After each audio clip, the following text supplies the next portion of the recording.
Hey everyone, welcome back to Talking Sense. I'm Ben. Today we're going to be talking about a fragrance that is pretty cult in the whole kind of like perfume world. It gets a bit of or it's definitely got a bit of a reputation for being a stinky barnyard sort of scent. And you know, whenever people bring it up, it's like, Dusita, Oud Infini. You know, doesn't that just smell like shit? Well, yeah, kinda, but there's so much more to it than that. So I thought we'd talk about it a bit today. So yeah, it's Oud Infini by Parfums Dusita. Parfums Dusita is run by Vietnamese perfumer Pasara Umavajani. I think I said her name right, probably said it wrong. And Pasara is like a genius with florals and in particular, I find all of her florals are just really well done. She's pretty much a master worker with florals, and Oud Infini is like the brand's kind of big oud and rose number. It's incredibly expensive, so I only have a little kind of like 7.5 ml official kind of travel sample. We'll go through the kind of what that looks like in a minute, because it is a nice little presentation despite it being like a little travel. And the notes for it are basically, so if I read them, the listed notes are Laotian oud, Rose de Mai, Tunisian orange blossom, benzoin, sandalwood, civet, musk, and Madagascar vanilla. So they're like the listed notes, and I say like the oud is the big one because everyone's like, oh, it smells like shit, but we'll get into that. So yeah, this is the little 7.5 ml travel spray of it. It's a really nice little presentation actually, for being just a little say like travel thing. You get a little piece of like strip of paper that has like a little kind of like poem on it for dawn in the sky. A tiny stream of gold flows and expands imperceptibly until it covers the whole sky and turns itself into silver. Monterey Umavajani, who I believe is her father, and all of her perfumes, or a lot of her perfumes, are based on her father's poetry. So yeah, that's quite nice. And then it comes in a little kind of like branded travel atomizer thing. So you got like the Dusita stuff on one side, if that is gonna focus, and on the other side you've got like what it is. So yeah, Ood Infini. I think it's a really nice little kind of presentation, say for just a little travel spray. I say a little travel spray, it's still like nearly 50 quid I think for this.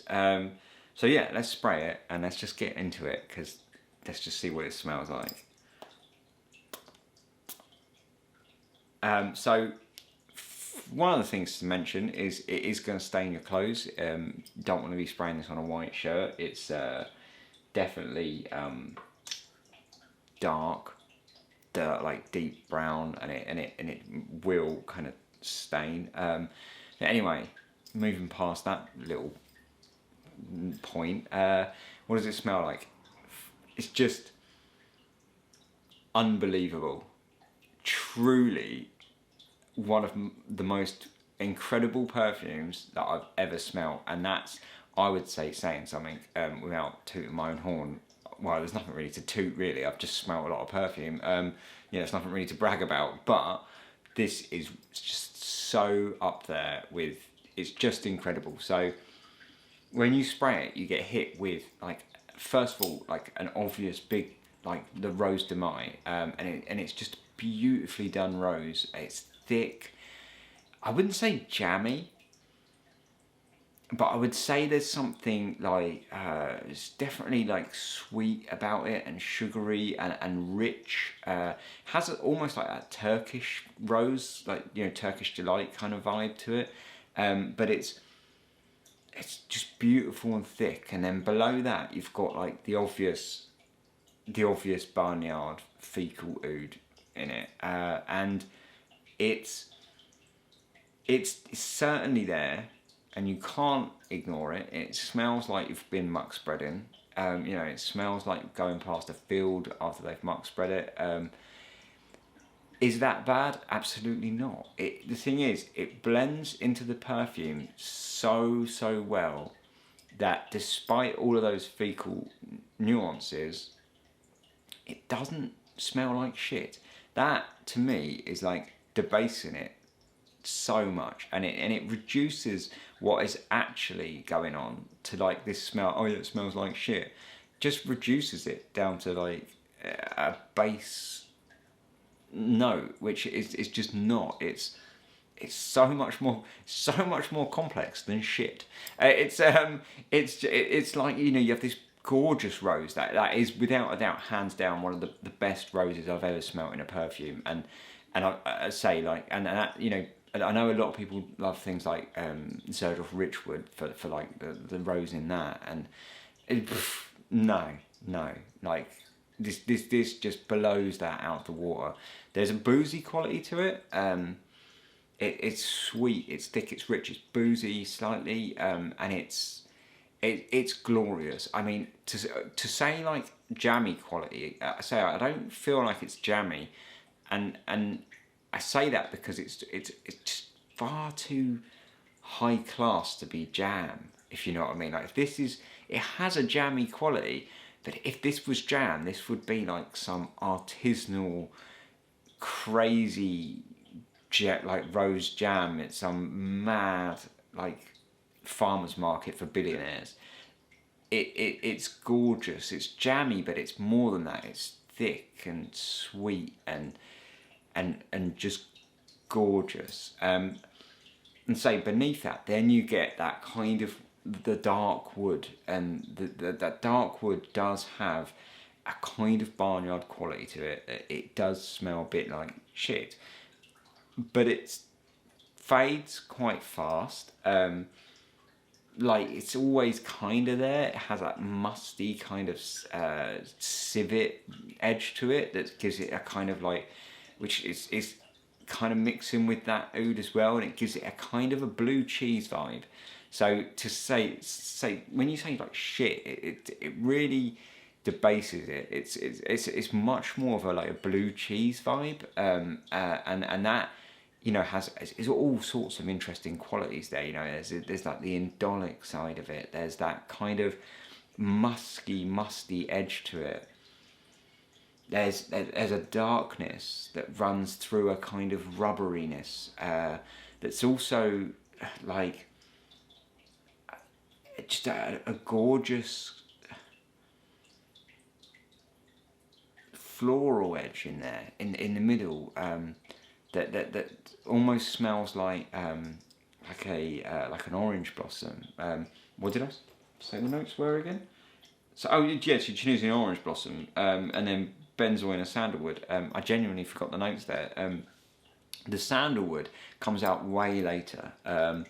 For now, I don't get a lot of that at all. For now, I'm mostly getting like those big hits of like blue cheese, glorious rose. I don't know if this makes it sound not very pleasant, but my God, this is just drop dead, absolutely drop dead gorgeous. It's not going to be for everyone, and it's certainly not for every occasion.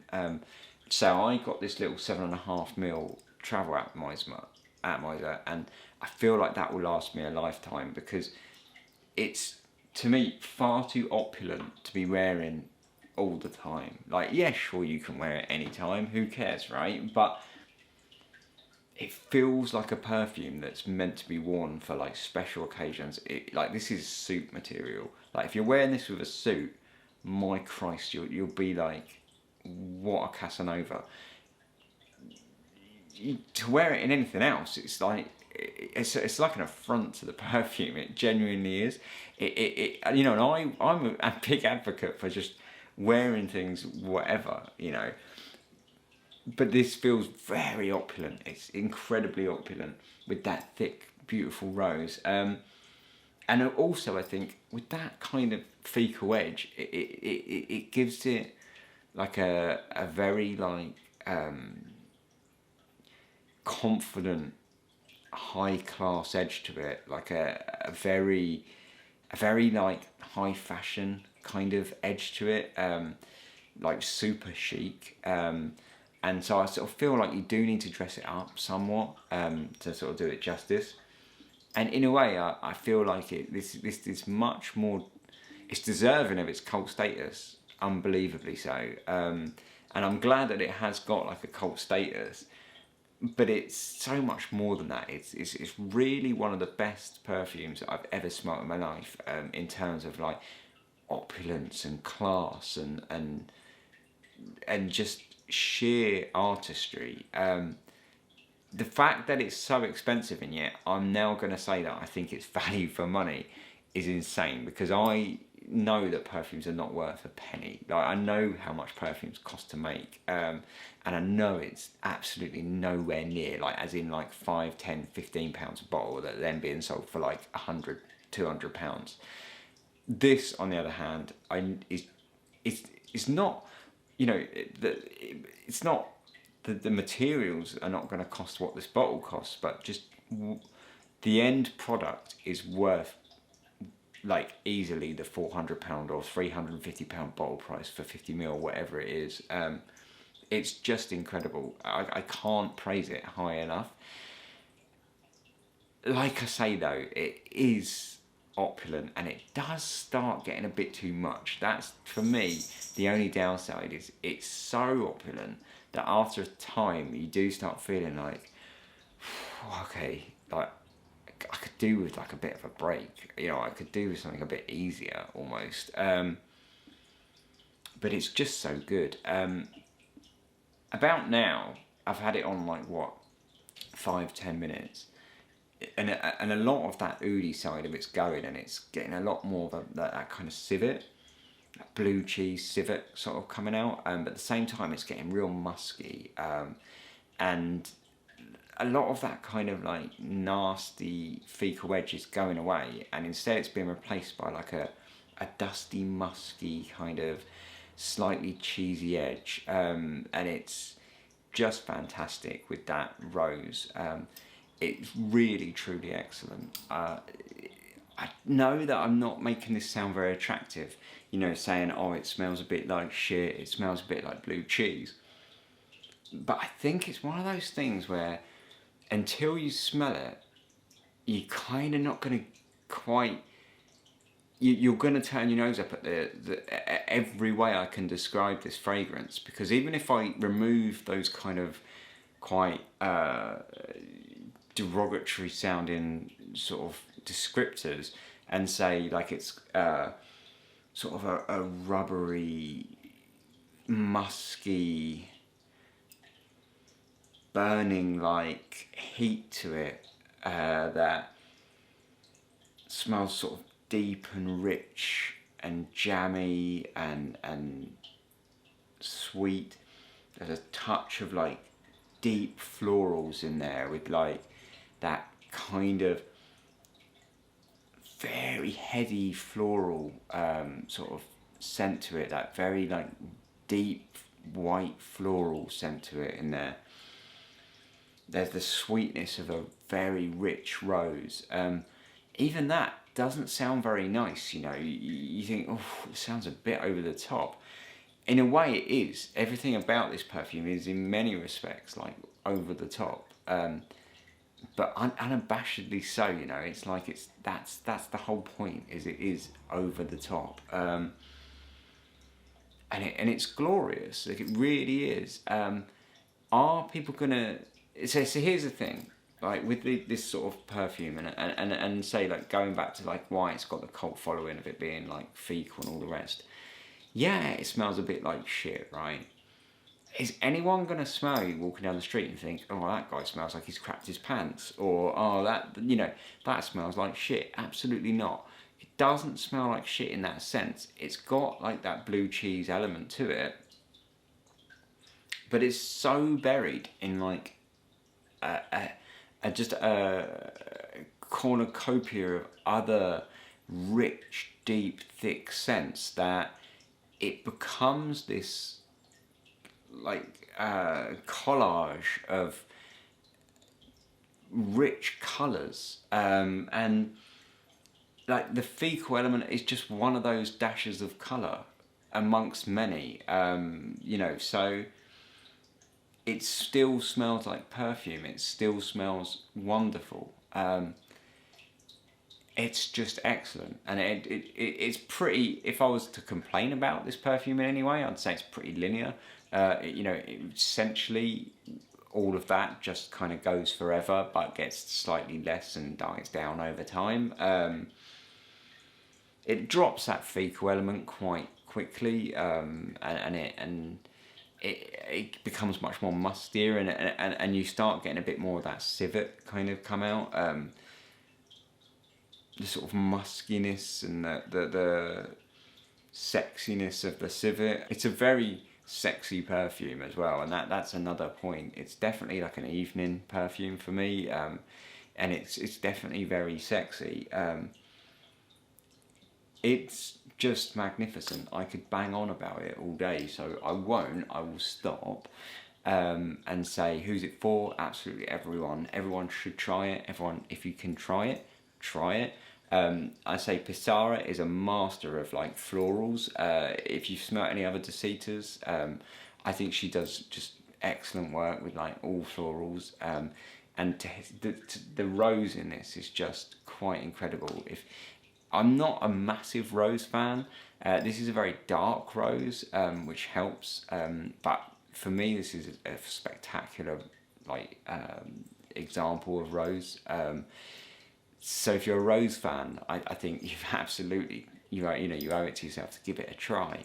If you're not massive into like rose, ouds and things like that, like, yeah, you could probably, your life will go on without it. Do I think it would be richer if you give it a sample at least? Yes.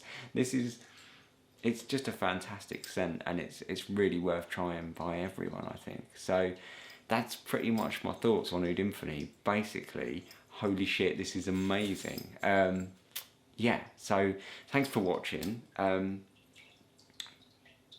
Yeah, take care. I hope you're all very well. I'll speak to you all really soon. Cheers.